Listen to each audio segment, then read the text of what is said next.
What's up, degenerates? This is Locked In. I'm your host, Mason Cameron at PFF_Mace on Twitter.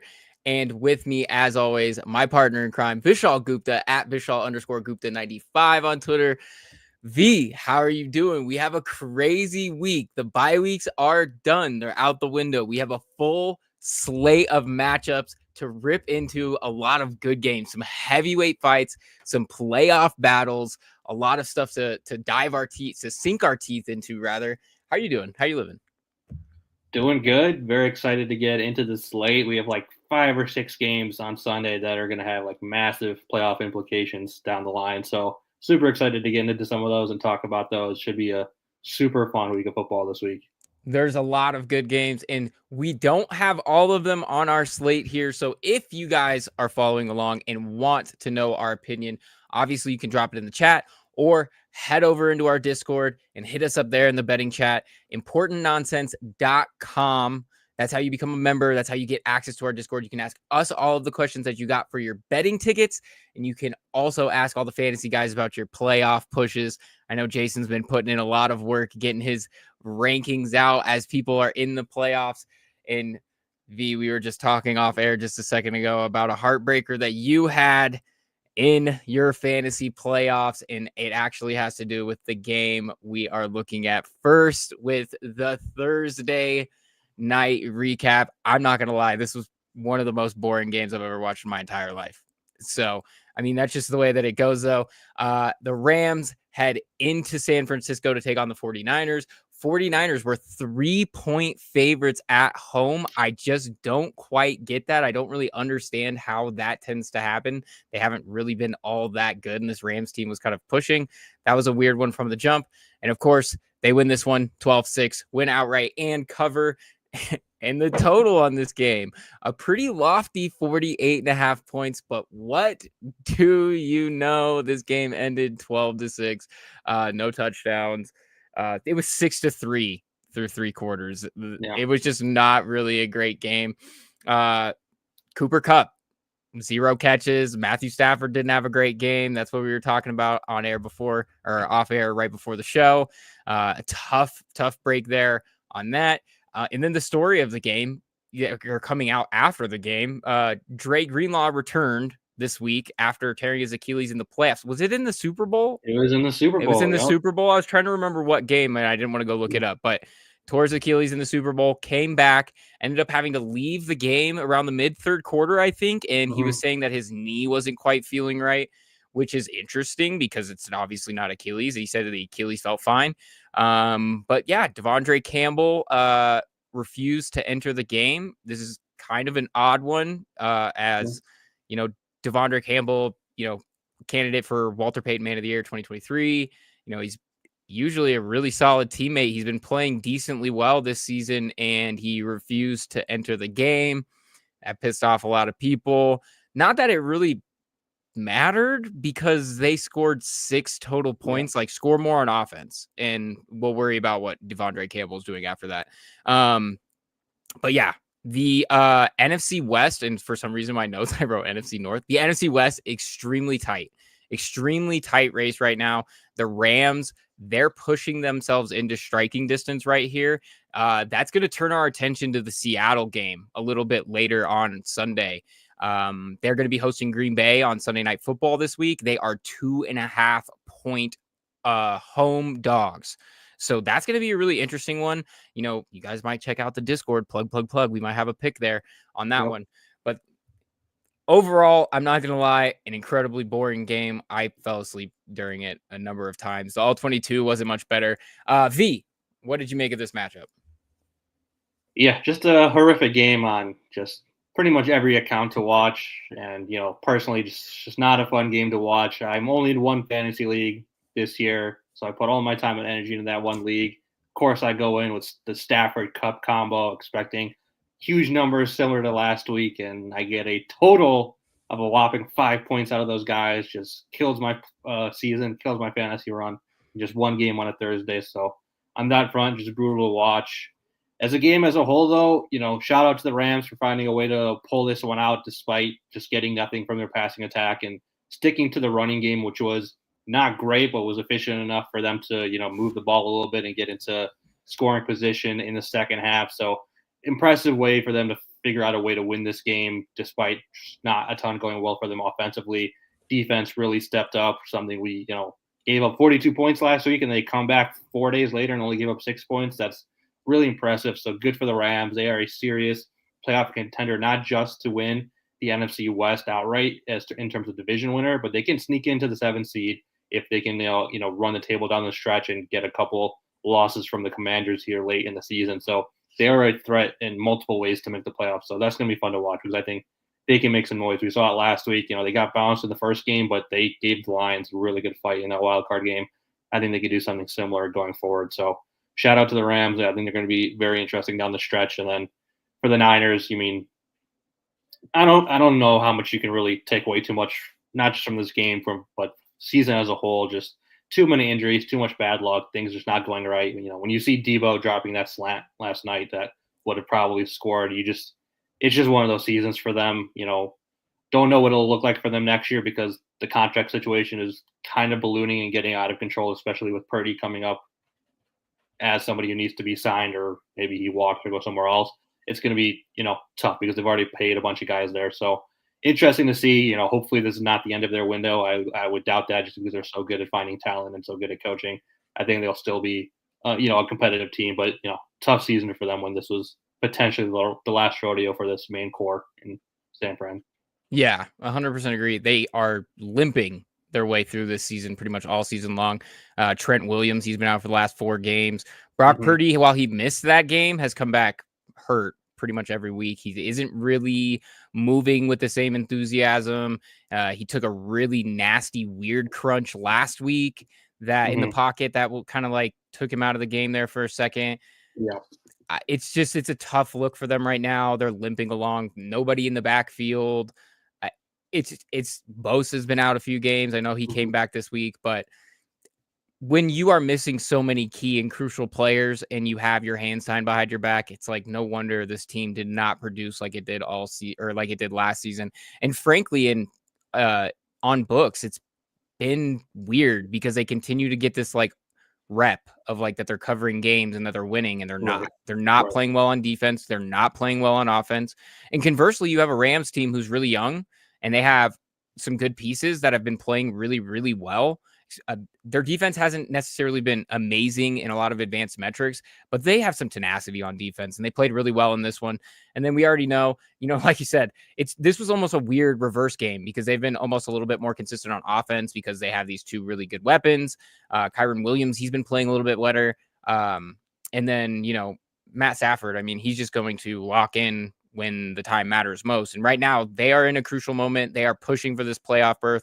And if any team was to push themselves into it, I would 100% think it would be the Rams for sure. Yeah, for sure. For sure. Yeah. All right. So the first game, you mentioned the Commanders. The first game that we have on our list here is honestly, I feel like a gimme. I really don't know how this one kind of like got to where it is. And I guess it is a 7.5 road favorite here for Washington, but Washington heads into New Orleans to take on the Saints. They are 7.5 point favorites on the road. Game total on this one about 44 points. And so some of the keys here before you break into the pick that you have, which I also agree with here. I'm just going to lay out some trends here. Well, we have Washington, who is obviously coming off the bye. They're 8-4 against the spread. They snapped a 3-game losing streak last week with that dominant win over Tennessee. That was also their first cover in a little bit as well. They're 1-0 as road favorites this year, with their cover coming back in week 9 against the Giants. But 74% of the money for Washington is on, or to cover this game is on Washington, just because New Orleans, no Derek Carr. What are they supposed to do? They're only 5-8 against the spread healthy, 2-3 since the start of November, 2-3 as a home dog, but they are 0-3 against the spread without Derek Carr. And that is a huge thing. I know that Darren Ritchie was saying, I don't even know, did they end up announcing? I haven't checked this morning who's going to be under center. Okay. So we have Jake Haener, who's going to be under center. I know that they kind of didn't say anything for like the first 3 days or something like that. So, I mean, I don't know if it's better or worse. I think I'd almost rather have Spencer Rattler, but I don't really think by a whole lot just because there's more volatility there. He might throw a touchdown, but he's also probably going to throw a incredible pick six out of a sack or something like that. So it's just it's a tough situation for New Orleans right now. They were strong really early, and then they've just skidded by the skin of their teeth. They were improved, but a lot of that came with Derek Carr's play, and that wasn't necessarily improved on the books in the markets. So that's where I sit on this one, which obviously leads into what you're going to be breaking down for us, which is why you are taking Washington here at -7.5. V, tell us what you're seeing in this one. Yeah, it's a big number, but still has to be the best play for this game. Like we said, Jake Haener starting for the Saints. This is his first career start in the NFL. This is the fourth game that Derek Carr is going to miss. They have not done well in the other 3 games that he missed. Like you said, they were 0-3 against the spread. Just a little more context, the combined game score of those 3 games, 110-45. So the Saints didn't just lose when Derek Carr was out. They got smashed 3 straight times. Probably going to happen again. The big thing that I feel like is, like, I know we're talking a lot about Derek Carr being out. The other key injury, though, for the Saints over the last couple of weeks that I feel has been massive for them has been the loss of Taysom Hill. Since he went down a couple of weeks ago, even with Carr under center, the Saints have scored exactly 14 points in each of their last 2 games. That includes against the Giants last week, a Giants defense that did not have Dexter Lawrence, and you could only muster up 14 points with Derek Carr under center. Like, this offense is not doing anything at all right now, and it's surprising how big of a role or how big of a factor Taysom Hill was on that offense. We saw him put up some big numbers in a couple games, but it feels like it goes beyond that just because they seem completely inept without him now. And now you're going to Jake Haener without Derek Carr. It could get even worse. So this is a tough situation for this Saints offense. They're going up against a Washington defense that rebounded pretty well a couple weeks ago against the Tennessee Titans. They just shut them down completely before the bye. Now they're getting Marshawn Lattimore back. First time he's playing since getting traded from the Saints to the Commanders. So just another weapon for them to have. I think this is a complete blowout in terms of the Saints offense not being able to do anything. And I think Washington's offense will continue to roll. Against the Titans a couple weeks ago, Jaden Daniels, 25-30, 3 touchdowns, plus a rushing touchdown. So he is still playing really good football. Big thing I saw in that game, though, was the comeback of Brian Robinson after a couple weeks where he was like injured and not playing super well and not playing all the snaps. But he had a really good day against the Titans, 16 carries, 103 yards, and a touchdown. If they can continue to get him going as well to go along with Jaden Daniels and McLaurin and the rest of that passing attack, this is going to be a 20-point blowout for the Commanders. So easy pick on Washington -7.5. Yeah, definitely. And they've done decently well with some of these larger spreads. I know they kind of let us down with the Dallas one the other week, but I think the Dallas one caught everybody by surprise. Yeah. This Saints team, just watch them last week. Like, just go and flip on their tape last week. The whole game was ugly, and you're playing the Giants. Like, I don't know that you can trust anything that they're putting out there right now, whereas Washington is really pushing for this playoff berth as well. They really want to hold on to this, and they need to win these gimme games. And I think they're going to come out and take a commanding lead on this one, because also when you look at the Saints, like, where's motivation? Where does motivation lie? Like, their quarterback is out, they're bounced. Like, there's just nothing to really play for right now. Not really sure why. Or I guess technically they're not out of it, but like, by all intents and purposes, they are pretty much out of it. So I don't really know what they have going for them right now. It's not going to be a lot of motivation in the room. So I definitely agree with you here. -7.5 for Washington. The next game on the list, though. That was a good one. This is a good one. This is going to be an interesting game to just watch. And that's why I'm interested in taking the points here with Miami, and I'll tell you guys why. So we have Miami heading into Houston to take on the Texans. The Texans are 3-point favorites at home. It makes sense.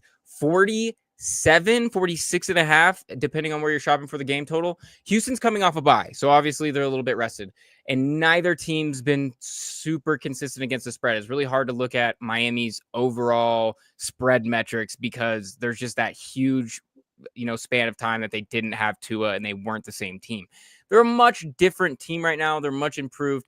They're 4-3 against the spread since Tua returned, so not great, but they're 2-1 on the road, and their only fail was that game in Green Bay. Now, if you want to follow some of the narratives, and while we always caution against narratives, things like playing condition do make a lot of sense, and the weather being bad definitely makes sense why a very fast and high-powered offense can sometimes just hit the brakes when they get into the cold weather. It makes sense, and that's just what this team tends to do.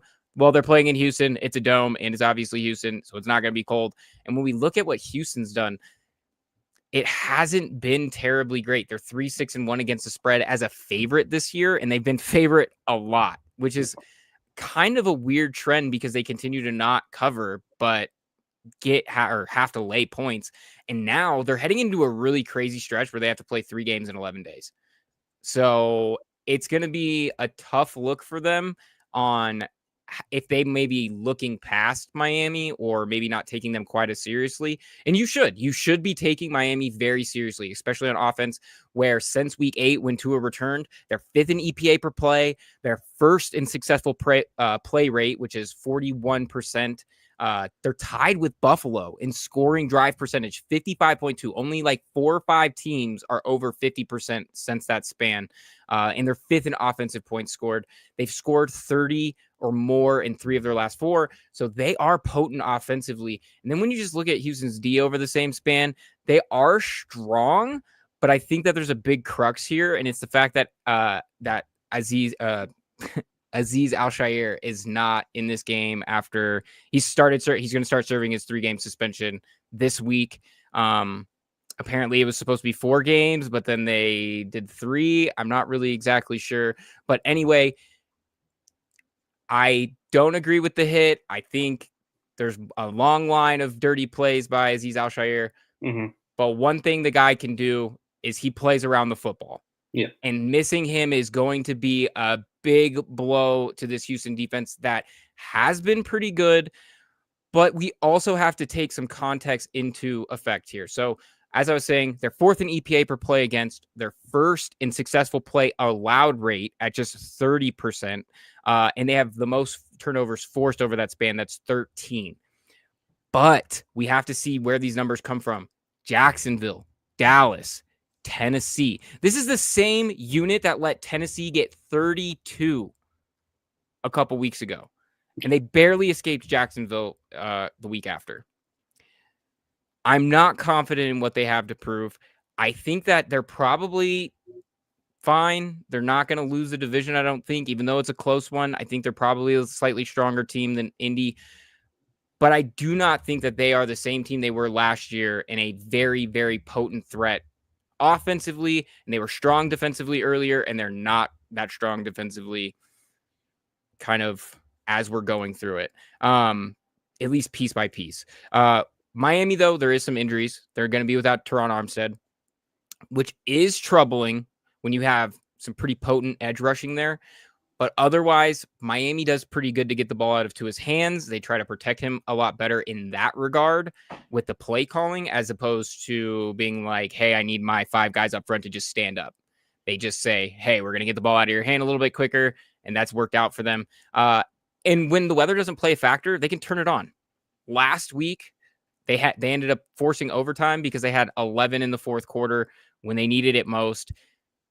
That's where these teams with really powerful offenses matter, because they never go away. They never go away. So if you're going to give me 3 and even maybe wait on it and shop and see if you can't get the hook, right now it looks like it's actually teetering more towards under that 3 mark at like 2.5 in some spots. It looks like FanDuel has it at 2.5.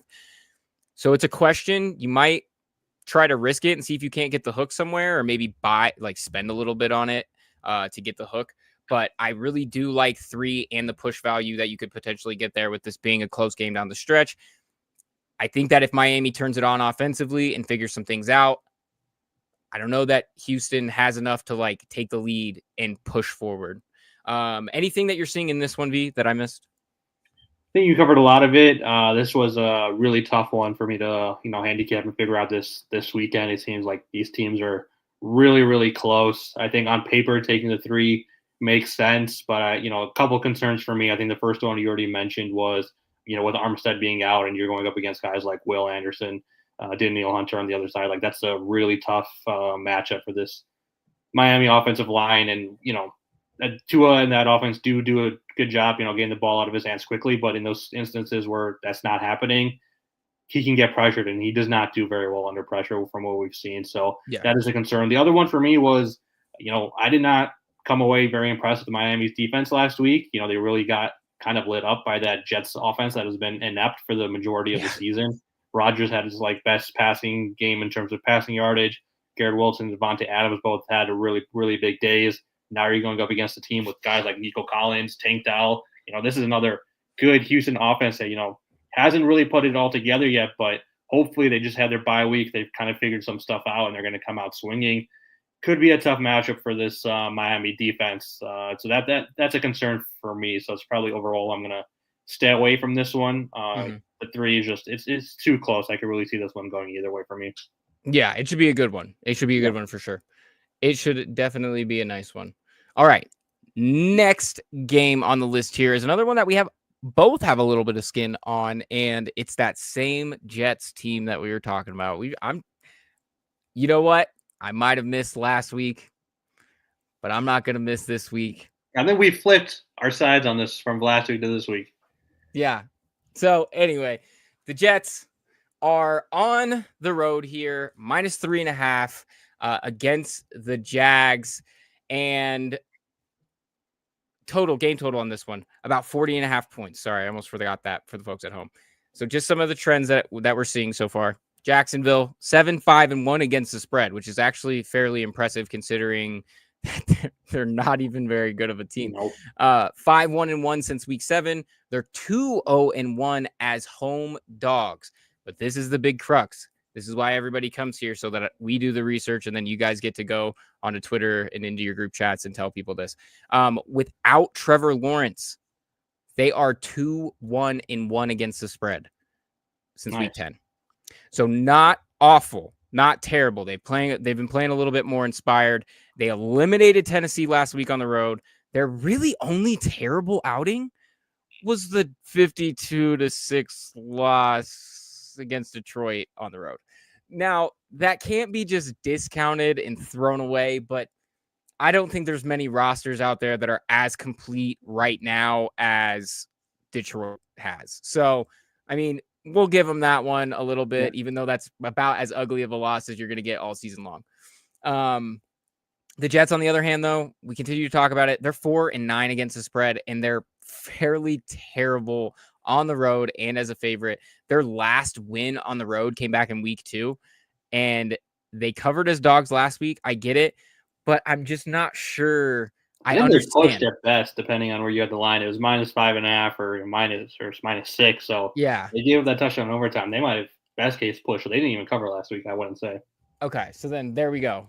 Yeah, you guys heard it. You heard it here directly, and I just don't see it. So they, in the 6 games prior last week, they were favored in all of them. They went 1-5 against the spread. Why is this team laying points on the road? I'm shocked every single time that this team has to lay points. I just don't get it. I just don't understand that. This team hasn't done anything to prove that they're worth laying points to. And this week, now we have surprise. Breece Hall, questionable. He ended up putting together a full practice on Friday today. Yep. And so that's a positive note, but still kind of worrying. And DJ Reed, who's frankly played a little bit better than Sauce Gardner this year, and he's going to be out. So they have injuries. They haven't really played all that well. And then Jacksonville. What is Jacksonville doing out here? They held Tennessee to 6. I know Tennessee's not anybody crazy, but who's Jacksonville? Like, come on. This is those type of games that Jacksonville's like, we're laying points at home. Okay. I know that they're not terribly great offensively. We have to worry about them even when Trevor Lawrence is on the field, but they've been playing better defensively. And I think that you could have Josh Hines-Allen absolutely cause havoc in this game because I don't think the Jets know what they're doing up front.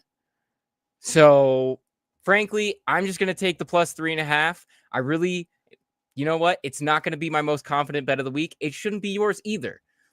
But when it hits, we can all laugh about it, and it's going to be a lot of fun. V, you have some skin on the game total here. Yeah, Tell us which way you're leaning. Yeah, I'm liking the under at 40.5 in this one. I was really close to also putting Jacksonville +3 or +3.5, wherever you're getting it, on my card this week. But then I remember what it felt like watching that game last week against the Titans. And there was a point in the second half where the Jags defense had only given up 6 points. And I really thought there was a chance that Jacksonville still wouldn't be able to cover. Still wouldn't win. 3.5 point spread. That's how brutal it was to watch this Jacksonville team try to play offense last week. So just because of that, I can't do it to myself again and bet Jacksonville against the spread. But I will do the easier thing and take the under in this game. 40.5 is just way too much. This Jacksonville offense is not doing anything well really right now. They have not scored more than 20 points in a game since week 9. So they are on a very long stretch of scoring 20 or fewer points. And I think if you want to hit this over, you're just going to be asking too much out of this Jets offense. They really would have to carry the load in this one for you to hit the over. And despite their good showing last week, like we mentioned when talking about Miami's defense, Rodgers had over 300 passing yards for the first time all season. Adams and Wilson both had over 100 receiving yards. So they had a good showing. But I don't know how much we can trust them to continue putting up solid performances, especially going up against a Jacksonville defense that should put up a little bit more of pressure on this Jets offense, giving up less than 250 passing yards in 4 of the last 5 games. So this is a Jacksonville defense that is, I think, playing a little bit better with the return of Tyson Campbell to the lineup. It's just too much to ask for from this Jets offense, I think, to hit the over. And like you mentioned, injuries. Breece Hall should be back in this one. We'll see how that one works out. DJ Reed listed as doubtful, and Evan Ingram out for the year with Jacksonville. So a couple injuries to note, but 40.5 is just too many points. Don't be surprised if you see another single-digit performance from this Jags offense, and then, the Jets aren't going to score more than 24 or something like that in this game. So it's going to be really hard to hit the over on this one. So yeah, I completely agree. This game could go down to 38 by the time kickoff starts. Yeah, to be frank, for sure. Yeah. I wouldn't be surprised if it does, and I would probably still not shy away from taking it. But yeah, so a little quick hitter there, just so we can kick the Jets a little bit, I guess. Yeah, always fun. Always fun. All right, we got another one here in Cincinnati heading to Tennessee to take on the Titans. The Bengals, they're always these weird no man's land spreads. They're -4.5 on the road again here, or 5, depending on you get it, or 5.5 if you're one of those weird people who plays at ESPN, I guess. Game total on this one, 46.5 points. And just some notes here for this one. Cincinnati backdoor cover last week, and under last week. They're usually 9-4 towards the over, 4-1 on over since November. They've just had some outrageously odd performances. 54 total points against Philly, 65 versus Vegas, 69 in Baltimore, 61 against the Chargers, and then 82 against Pittsburgh. And then, 47 back down to earth, a normal number that you can play an under on. And that was last week. Tennessee covered once since the start of October. They are 1-8 against the spread. Cincinnati's just fighting for their playoff lives. Tennessee, nothing to really play for after getting bounced last week. And the Sharps are actually hammering the under in this one, all things considered. 79% of the money is on the under, while only 35% of the tickets. V, you have some skin on the game total in this one. Tell us which way you're leaning. Now I'm going with the Sharps on this one, taking the under at 46.5. I just can't trust the Tennessee offense to carry their weight in this one. They've scored 20 or fewer points in 7 of their last 8 games, including 6 measly points at home last week against the aforementioned Jacksonville Jaguars. Will Levis is just not playing good enough football right now. He's completed less than 60% of his passes in 3 of his last 4 games. He's been sacked 24 times in the last 5 games, just not playing well enough to ever feel confident that they could hit this over. I know they're going up against a Cincinnati defense that is, obviously not playing well this season. They've given up 34 or more points in 4 of the last 6 games. But those defensive poor performances came against quarterbacks like Russell Wilson, Justin Herbert, Lamar Jackson, Jalen Hurts. Will Levis is not in that category, not even close. So it's not a concern for me. I just don't feel like they have the firepower offensively to put up the points necessary to hit the over.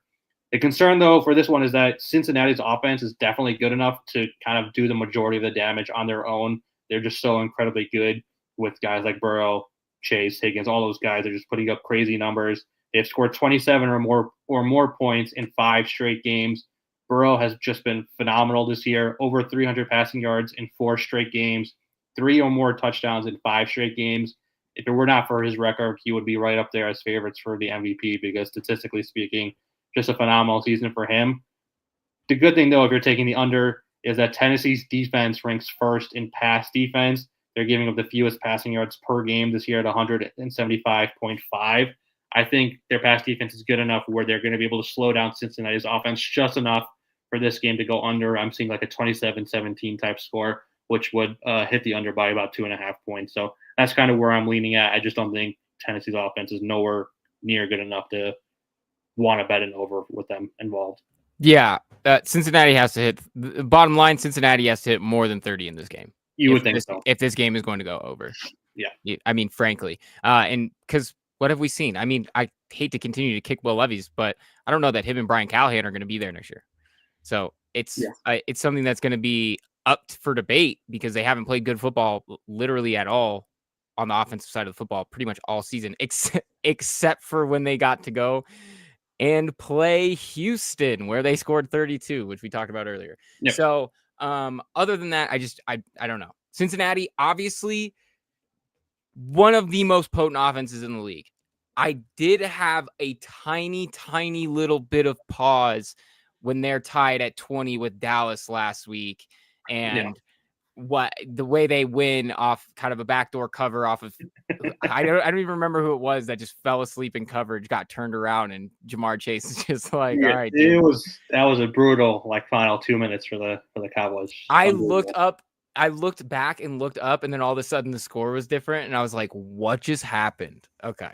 Anyway, so Cincinnati, I mean, chances are they're probably going to cover 4.5. I just don't think I'm going to have that on my card as well. Yep. Yeah. I just don't know if that's what you want to be like your confidence booster here. Like, take this under 46. It's probably going to be very clean. So I like that. It might even probably move further down as the week goes on, or as we get into the weekend. Yeah. So next game on the list here, though, I've taken nothing in. I've taken nothing in. I have to tell you guys, I've taken nothing in this game, and it's because it's an important one, and I can't be feeling any type of way. I will not look at this game with clear glasses. They are very orange. The Indianapolis Colts are heading into Denver to take on the Broncos. The Broncos are about 3.5, 4-point favorites at home. The game total on this one, 44 points. Both teams are coming off the bye, so equal rest, which doesn't always happen, especially when, throughout the year, a lot of times somebody's getting a rest advantage when they're coming off the bye, but not in this one. Both teams had that week 14 bye really, really late. AFC battle for playoff implications. Obviously, Denver is holding on to a wild card spot. Indy is trying to make it into the wild card, or they're right up there to take the division if Houston continues to stumble. Some trends that we've seen from these teams so far this year. Denver tied for best against the spread record in the NFL. They are 10-3. They're on a 4-game cover streak, and they are 6-0 as favorites, undefeated as favorites. On the other hand, though, Indy is no slouch. 8-5 against the spread, but they are 1-4 against the spread since the start of November. They're also 4-1 as road dogs this year, which is kind of interesting. Yeah. Sharps on this one are betting the under as well. Not quite as drastically. It's about 53% of the money, but only 20% of the tickets are betting on the, or wait, I might have had that flipped. Hold on. Hold the phone. Holding on. Yes. No. Okay. I might have had that flipped, actually. Are betting the over. Okay. Strike that. Reverse. We're back to it. V, you have some skin on the total in this one. Go ahead and let us know which way you're leaning. Yeah, it seems like I am once again following the sharps on this one because I'm also on the over at 44. Seems like a manageable number for these two offenses.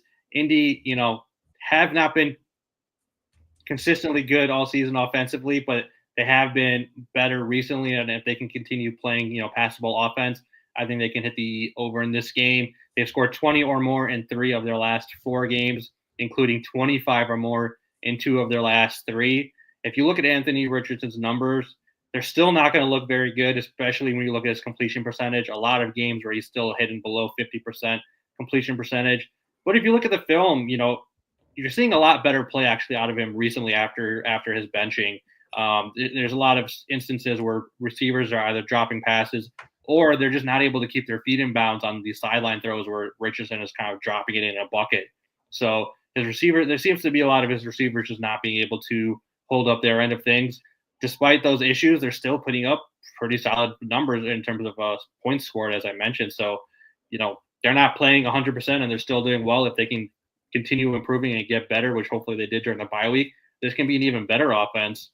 Going up against a Denver defense that has been phenomenal all season, but did get a little exposed a couple weeks ago on Monday night when they gave up 32 points to Jameis and the Cleveland Browns. A lot of that came on explosive passes down the field. Jerry Jeudy had a monster game. Anthony Richardson, pretty good at throwing the ball down the field, so I think he can have an opportunity for some really explosive pass plays in this game. Injury note for the Broncos, Riley Moss ruled out for them. Denver's offense, they definitely can do their job in terms of hitting this over because they have been on a roll. They have scored 29 or more in 3 straight games. Bo Nix has been really good, 270 or more passing yards in 3 straight games. In that span, he has 7 touchdowns, just 2 interceptions. And the big one for me that I was not aware of, he's only been sacked twice in his last 3 games. So he's doing a really good job of not taking sacks. That offensive line is playing solid. I think that's part of the reason why we just saw another extension for Garrett Bowles on that offensive line. Another 4-year deal for him. So doing a good job there on the offensive line. Indy's defense has not been very good recently. They've allowed 24 or more points, I think, in 4 straight games. They rank in the bottom 10 in passing yards and rushing yards allowed. DeForest Buckner practiced on Wednesday and Thursday this week, but was a DNP today on Friday. So his status is up in the air. If he is out, that is a big loss for this defensive line. I just think this is a game that could be like a 27-21 type game where both teams, if they're able to go over 20 points, I think this should be a relatively safe over, in my opinion. The real key is what can Indy's offense do against Denver's defense. But I think Richardson has shown that he is good enough, he's explosive enough to put together enough drives here where they'll be able to hit the over. Yeah, and I mean, like last week is kind of a good one to show with, New England. While New England's not up there to par with what Denver's doing defensively, pretty easy over there, and the little come from behind winner there for them. We got a question here from Podson. What's up, Podson? Welcome in. We got Grant Calcaterra or Noah Gray just lost Ingram. I think that I would probably lean Noah Gray. I was just going to look up something here real quick. Yeah, I mean, the volume is nowhere near the same. Yeah. I mean, I think you just have to go with Noah Gray and just hope you get your 3 or 4 targets and just live with it. I also don't know that that's really the place you want to go to against Pittsburgh necessarily. I know, maybe there's some conversation on what they do with tight ends, but I just don't know that I want to pick on what Pittsburgh's doing. I think it's supposed to rain in the KC game too. I haven't checked it recently, but I think it was supposed to rain. So, I mean, you might have to think about that, but I still, the volume is just totally different. I would go with Noah Gray. You thinking the same, V?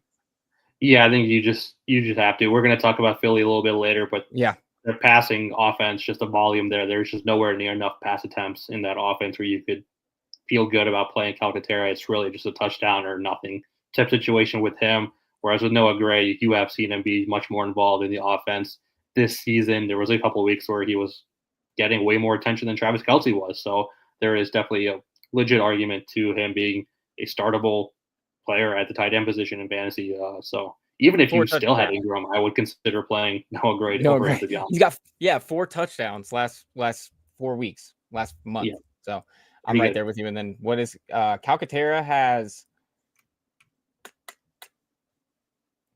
4 targets in the last month. So 4 touchdowns versus 4 targets. 4 touchdowns versus 4 targets. So that's where I'm leaning to. But welcome in, Potson. Glad to have you.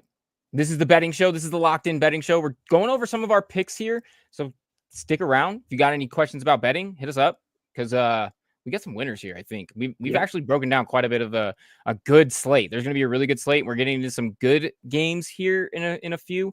The next game here is not going to be that pretty, though.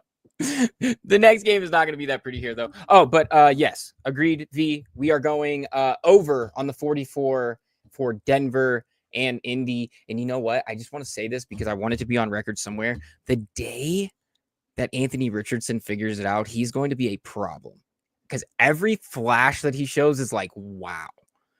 Yeah. But they're so few and far between, and the team never wins, and no one ever takes advantage of it. The other big issue that I will see here is what's going to happen without Riley Moss on the field.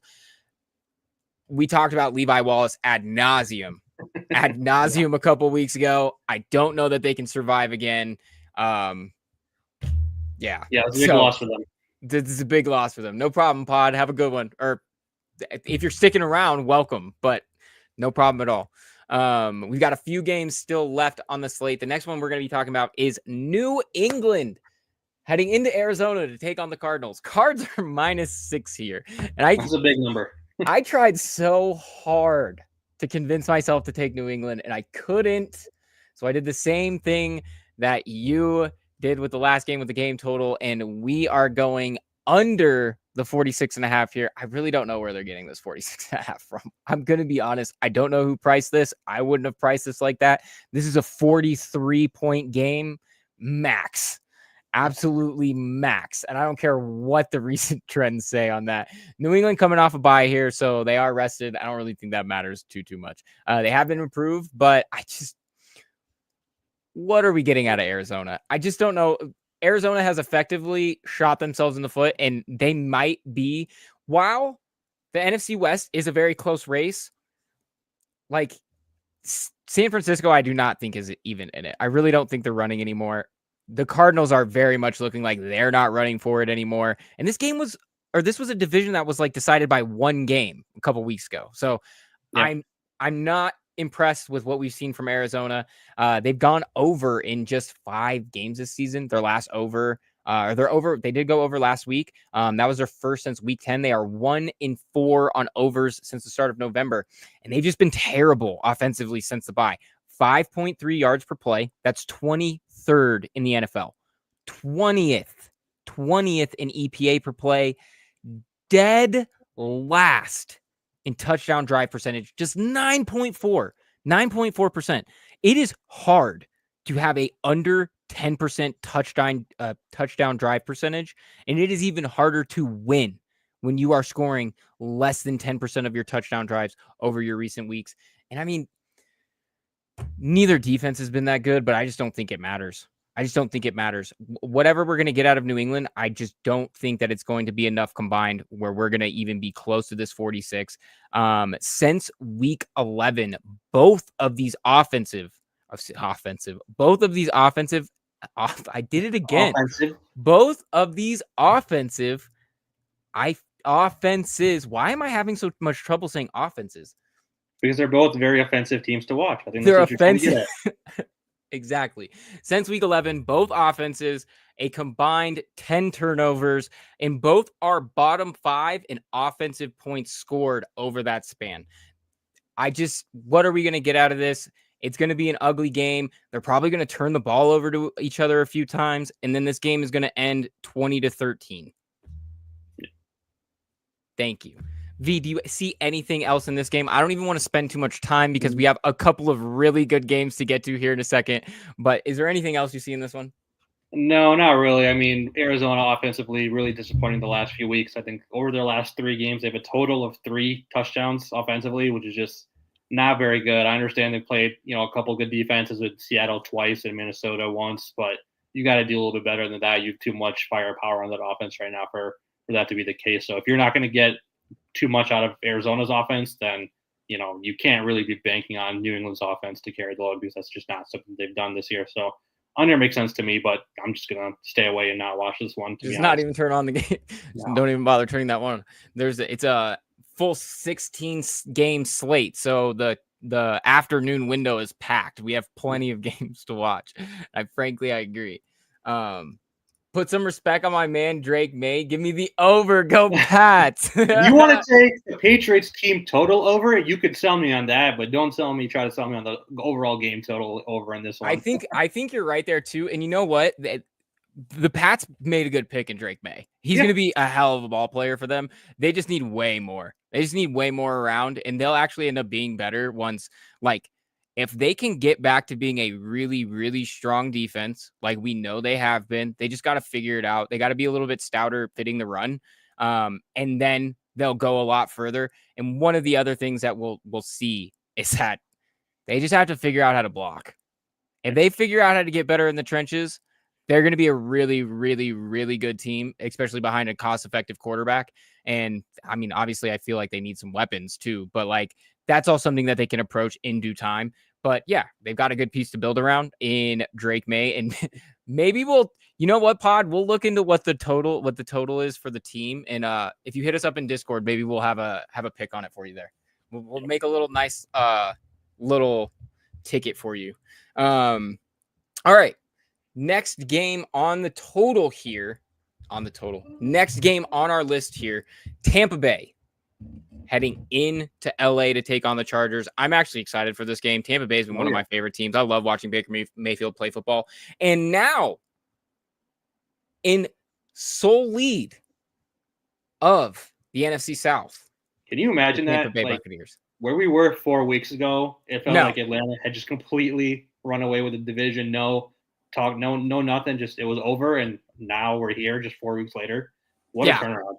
What a turnaround. It has been such a weird, I have friends who are from the Atlanta area who were and I talked up Atlanta early because I have futures on Atlanta winning the division because the division just did not look good top to bottom early in the year and prior in the preseason.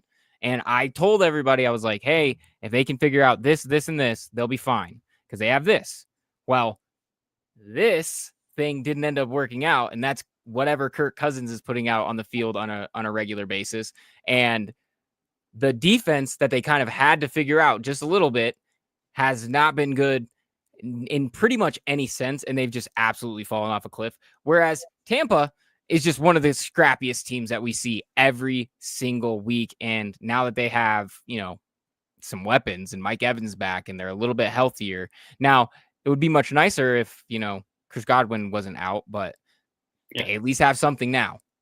And they have a hell of a running game, and they're a fun team to watch. So that's where we're at with this. Tampa heading into LA to take on the Chargers. The Chargers, 2.5, 3-point favorites, depending on where you're shopping. Game total on this one, 45.5 points. Just some trends here. Tampa Bay, 8-5 against the spread. But like we're talking about, they're 4-1 against the spread since the start of November. The Chargers, though, are no slouches. They are a very good team in markets. 9-4 against the spread. They are 5-1 against the spread since the start of November. And they are 7-1 against the spread as favorites. 4-0 as home favorites. They are undefeated when they're laying points at home, which is so odd because it doesn't feel like when you watch their games that they have home games. No. They are very often outsold to other teams, to visiting fans, it feels like, and that kind of sucks, but that's the world they live in, and they're winning in that world. 4-0 as home favorites. Tell us which way you're leaning on this one. Yeah, I'm going to have to take the Bucks +3 in this game. I just feel like this is going to be a one-score game either way, and in that instance, you just have to take the points, especially when you're getting a full 3 points like we're getting in this one. Chargers, they play a lot of one-score games. They played 4 straight games decided by one possession. They played 7 on the season, and they're 3-4 just straight up in those games. Herbert got banged up last week, but he was a full go in practice today, so he will be playing on Sunday. His yardage totals have dropped the last few weeks. He has 220 or fewer passing yards in 4 of his past 5 games, so that passing offense has just not been super explosive recently. The bigger thing, though, for me is that their rushing attack seems to have really disappeared the last couple of weeks. They rushed for 100 or fewer yards in 3 straight games. So if you're not getting anything out of their rushing attack, you're just putting way too much pressure on Justin Herbert's arm and for this passing attack to get going. And that's tough to do, especially if Ladd McConkey is either going to be out or not at full strength. He has clearly been Herbert's favorite target, this back half of the season. He just put up some monster numbers when he's been in. He missed last week, and Herbert was okay, but you could tell he was clearly missing McConkey in the middle there. He was a limited participant in practice all week, and he's listed as questionable right now, but it does look like he is trending towards playing. The question is, how healthy is he going to be when he is out there?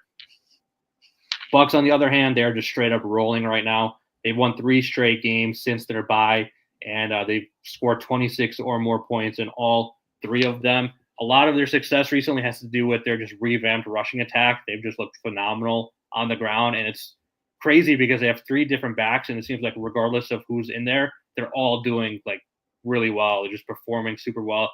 Rachaad White, Bucky Irving, Sean Tucker, they're just putting up really solid numbers.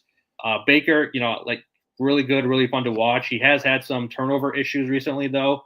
In the past few weeks, 4 interceptions, a lost fumble, and 8 sacks just in his last 2 games. So he is turning the ball over quite a bit. He is taking some sacks. Despite that, they're still putting up good numbers, 26 or more points in 3 straight games. So if they can kind of figure out some of those turnover issues and sack issues, this offense can get even better. Injury note for the Bucs, Antoine Winfield ruled out in this one with a knee injury, so that's pretty unfortunate.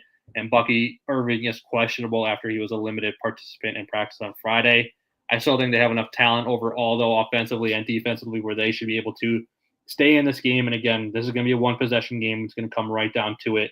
I could see Tampa Bay winning this game just as easily as I can see the Chargers winning this game. So if I'm going to get the full 3 with Tampa Bay, that just has to be the side in this one. Yeah, I think Tampa is down Jordan Whitehead, Mike Edwards, and Antoine Winfield. So it's pretty tough for them in the secondary. But then again, like you kind of alluded to, when this Chargers defense doesn't have Ladd, when this Chargers offense doesn't have Ladd, Justin Herbert's kind of wishy on who he wants to go to, because I don't know that he fully entirely trusts Quentin Johnston. But nor should he. He throws him some good balls, and man, sometimes he comes down with these ones that he just gets slammed with, and you're like, how did you catch that one? I even saw one last week, and I was like, I'm pretty sure that hit the ball into his hands more. And my buddy goes, "You're such a hater, bro." And I was like, "What do you want from me, man?" It looked like it did. And it's just one of those things that I don't know that you can trust him. And outside of that, they just don't have a lot of weapons. They're another team that needs weapons and needed weapons and kind of fell back. I really didn't see Ladd McConkey being this exceptional in carrying this passing game, but it's kind of looked like that. And without him, I think, and even you run the risk of, if he plays, that if he gets hurt, who knows, you're going to be down a guy. If they game plan to have him out there, that's going to be pretty tough, especially when their last couple games have not really been in very high scoring affairs. They kind of just fell off a cliff. Atlanta 17-13. They didn't score a touchdown in that game. Didn't score a touchdown in that game. KC 19-17. And it didn't feel like KC really, the game came down to the end, but it didn't really feel like KC deserved the win or absolutely commanded victory. It just felt like the Chargers couldn't do anything. Right. So that's kind of the place that you go into. And especially if you have a team like Tampa Bay, who's just going to run the absolute shit out of the ball. And I love watching Bucky Irving. He might be my favorite young player to watch right now. I don't know what they're going to be able to do. So I agree. I think that you want to take the points. It's going to be a close game, and 3. And it looks like this is another one that's more trending towards under that 3. So you might want to get it now, so you have that push value. But if, we luck out and you can get it with the hook, like all the better. But I think you might want to hop in now if you can, for sure. Yeah. The last game on the week is going to be a good one. Mike Tomlin's boys made us a lot of money. We're hoping they're going to make us some more money this week. Pittsburgh heading into Philly to take on the Eagles. The Eagles here, about 5.5-point favorites at home. Game total on this one, 43.5 points. I'm going to go ahead and rip the Band-Aid off for the both of us. We are both in on Mike Tomlin's boys. You always got to take Mike when they're getting points, man, especially when it's over 3. We're at plus 5.5 for Pittsburgh for both of us. I'm also going to go ahead and sprinkle a little bit on the under here at 43.5, and I'll tell you guys why. So Pittsburgh here against the spread, they are 10-3, tied with Denver for the best against the spread record in the NFL. They are also 5-0 when you give Mike Tomlin points. You do not give Mike Tomlin points. I don't care if he's on the road.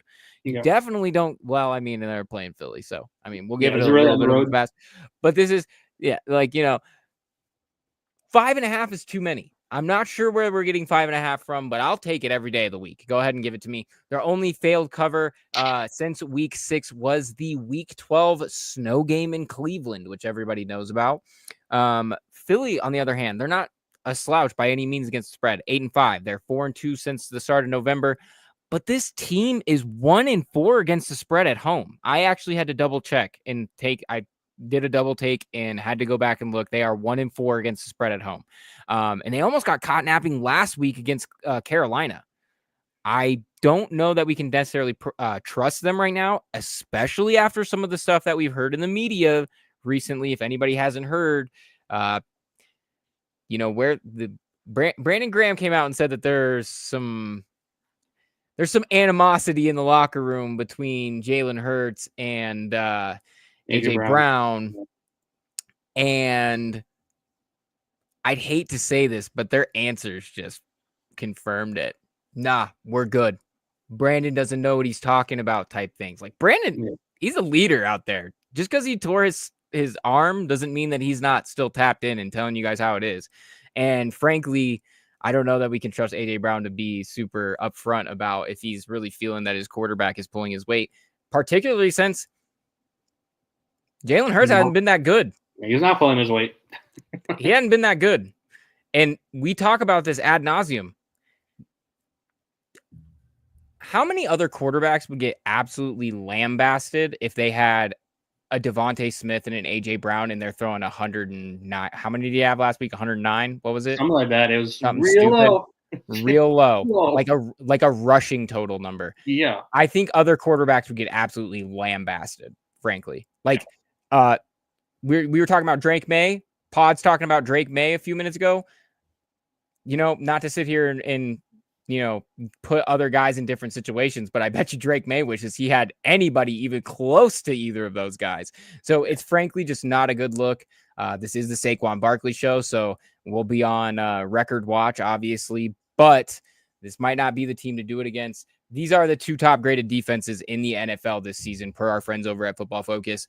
Both are in the top 5 in EPA per play allowed. They're in the top 4 in scoring, in offensive scoring drive percentage allowed.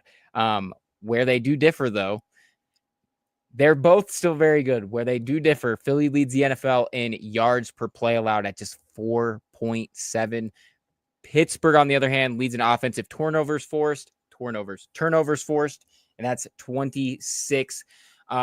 Philly, though, this is why we're leaning on the under.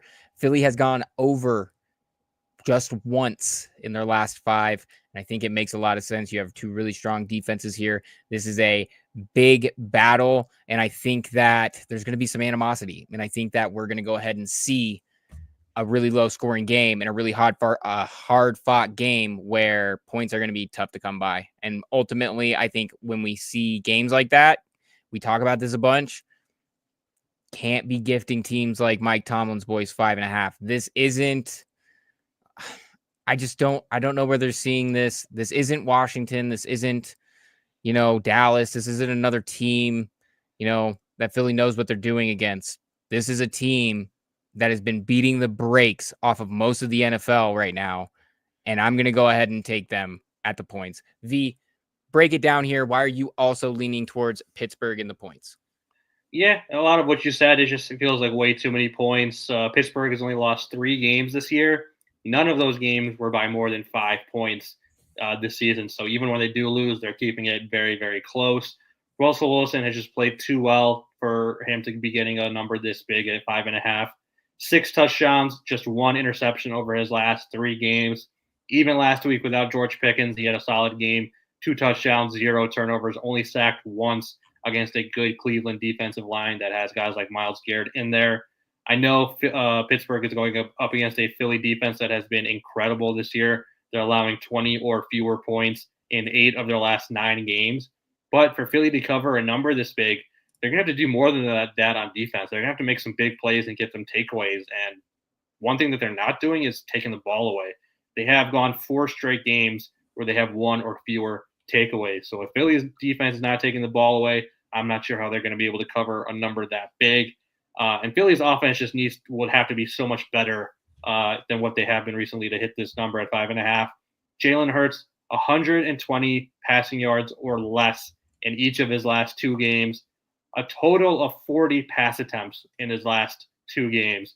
There are dozens upon dozens of quarterbacks who are hitting 40 pass attempts in individual games, let alone in an over 2-game span. So that is just a ridiculously low volume of pass attempts. They're just relying so heavily on their rushing attack with Saquon, which normal circumstances makes a ton of sense because he is so good with the ball in his hands. But that's going to be a struggle in this game against a Pittsburgh defense that is allowing the 4th fewest rushing yards per game. So if Saquon's going to have a tough time getting going and you're not getting anything out of Jalen Hurts in that passing attack, where are we getting a Philly minus 5.5 in this one? Like, give me Pittsburgh to cover and give me some on the money line. Like, I just think Pittsburgh is a better team right now. They're getting better play all around, top to bottom. I 100% trust their coaching more than I trust Nick Sirianni. So, give me Pittsburgh plus 5.5 here. Yeah, I completely agree. And Pod has a good point here. Guys, the Eagles are 11-2. Do you think we were being a little too austere about Hurts? So I like where your head's at. I think that you're definitely fair with them. 11-2. They are by no means a bad team. They are an absolutely disgusting defense. And part of it is because they can lock down any 3 receivers in the league right now.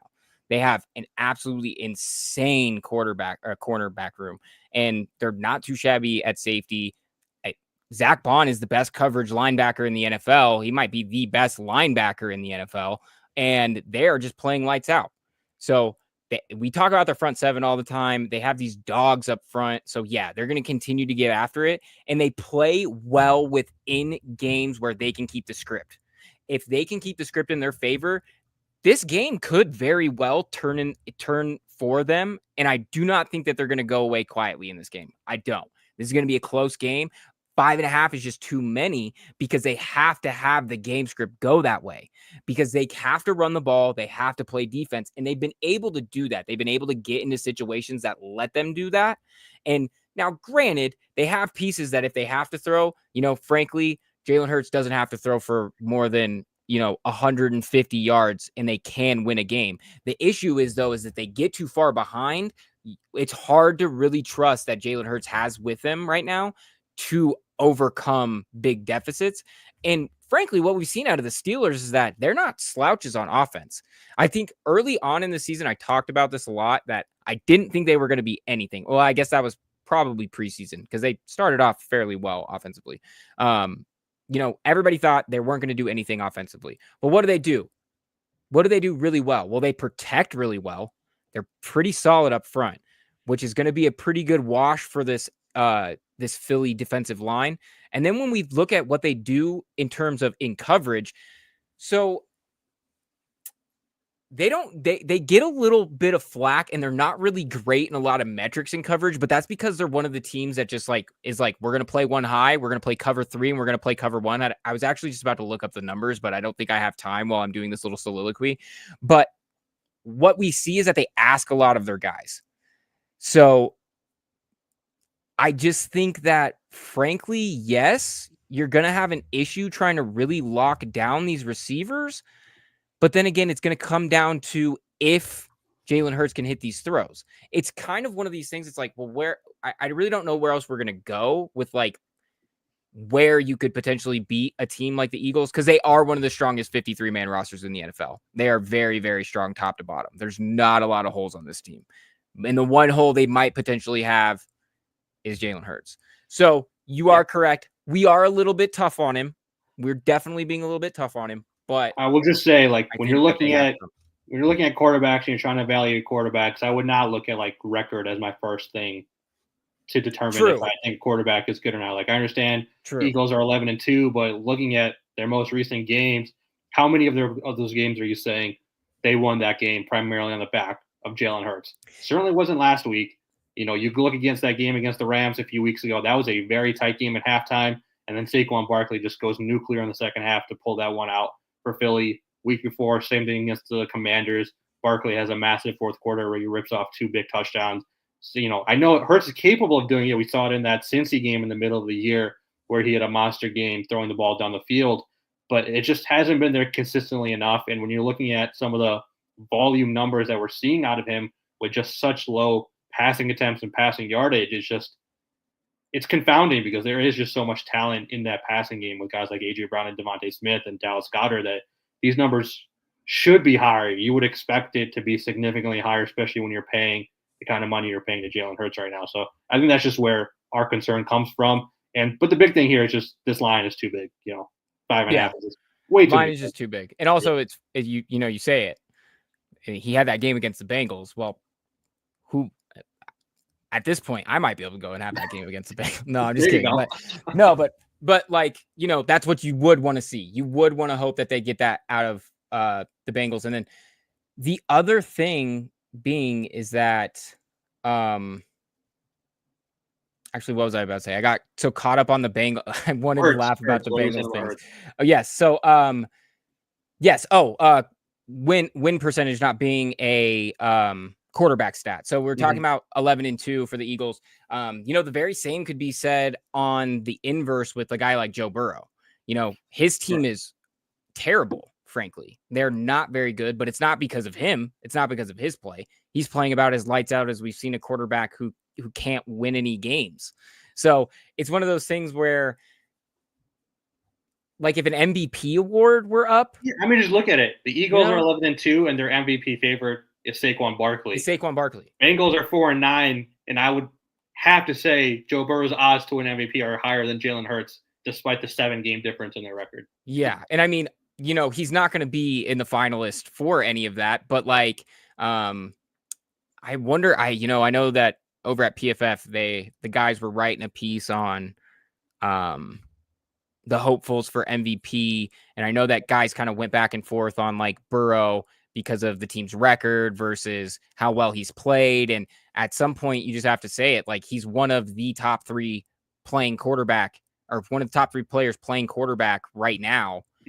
Through a wide variety of metrics, but they are just not winning any games. And so something's got to give to it. And frankly, I think the Eagles could even potentially win a Super Bowl and have Jalen Hurts be as bad as he has if they can continue to keep the game script in their favor. Yeah. At the end of the day, 5.5. We might make that bet once we get to the playoffs. Oh yeah. Oh yeah, we will. And we're definitely going to be on the watch for Saquon Barkley, record breaker. I think he can do it. Do it. If some easy matchups coming up down the stretch for him to pull it out. Washington, Dallas, New York. I think he can do it. Even if he kind of stumbles in this one. I mean, this is a tough matchup, so we'll see. But if he can even have a half decent day, I think this number is really, really in reach. So yeah, this is going to be a good one though. This is one of the matchups of the week. And of course, like I said, for everybody who wasn't here at the top of the show, the game you did not see in our breakdown here, Buffalo, Detroit.